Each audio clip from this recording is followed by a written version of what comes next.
Assalamualaikum warahmatullahi wabarakatuh. Perkenalkan, nama saya Yuri Muhammad dengan nomor NIM 2025010231. Nah, saya hadir di sini bukan sebagai orang yang paling tahu, melainkan sebagai seseorang yang sedang belajar memahami hidup.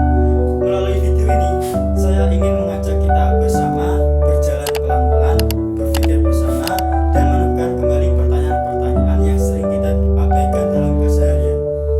Karena filsafat bukan memiliki para pemikir besar saja, ia hidup dalam kegelisahan, pencarian, dan kesadaran kita sebagai manusia.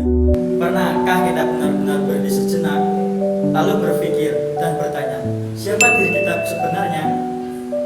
Padahal di tengah dunia yang serba cepat ini, kita sering sibuk mencari jawaban di luar.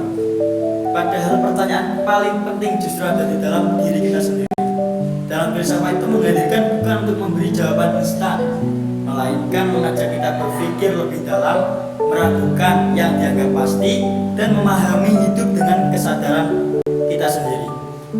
Dalam video ini, kita akan membahas mendasar tentang konsep kebahagiaan menurut filsafat. Bukan untuk menjadi paling benar, tetapi untuk menjadi lebih bijak untuk berpikir lebih dalam.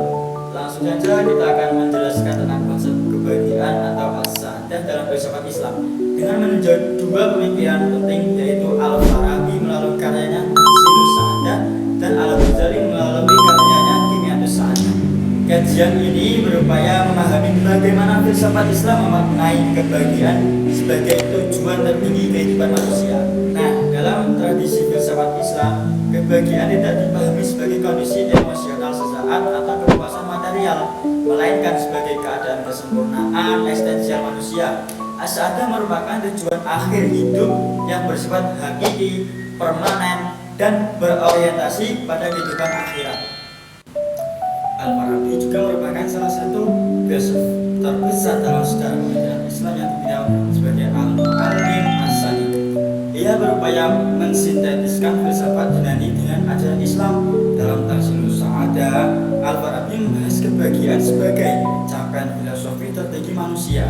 Bagi Al-Farabi, kebahagiaan itu adalah kesempurnaan tertinggi jiwa rasional manusia. Kebahagiaan dicapai ketika akal manusia berkembang secara optimal hingga mencapai tingkat akal mustafad, yaitu kondisi ketika manusia mampu menangkap kebenaran universal secara utuh. Dalam Al-Farabi menegaskan bahwa kebahagiaan tidak hanya bersifat individual, tetapi juga sosial. Oleh karena itu, pendidikan filsafat juga pembinaan akal secara kehidupan dalam Al-Mahdi atau Al-Fadilah menjadi sarana penting dalam mewujudkan kebahagiaan manusia secara kolektif. Berbeda dengan Al-Farabi, Al-Ghazali juga hadir sebagai pemikiran yang mengkritisi dominasi rasionalisme murni.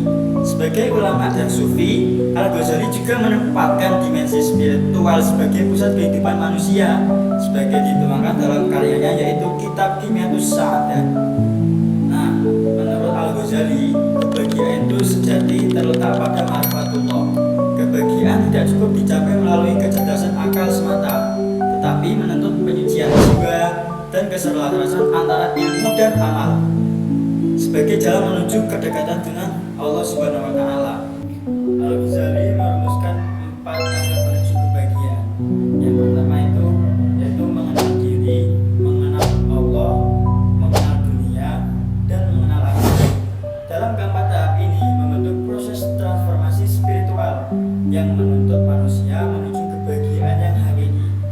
Secara filosofis, Al-Farabi menekankan kebahagiaan melalui kesempurnaan akal dan tatanan rasional, sedangkan Al-Ghazali itu menekankan kebahagiaan melalui dimensi batin dan etika spiritual. Perbedaan ini menunjukkan dua perbedaan atau pendekatan yang berbeda, namun memiliki tujuan akhir yang sama, yaitu kebahagiaan yang ukhrawi. Dari pemikiran Al-Farabi dan Al-Ghazali dapat disimpulkan bahwa kebahagiaan dalam filsafat Islam merupakan integrasi antara akal dan spiritual.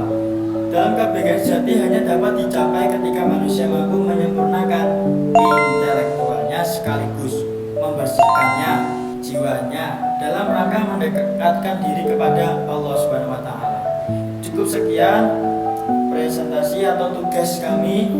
Wassalamualaikum warahmatullahi wabarakatuh.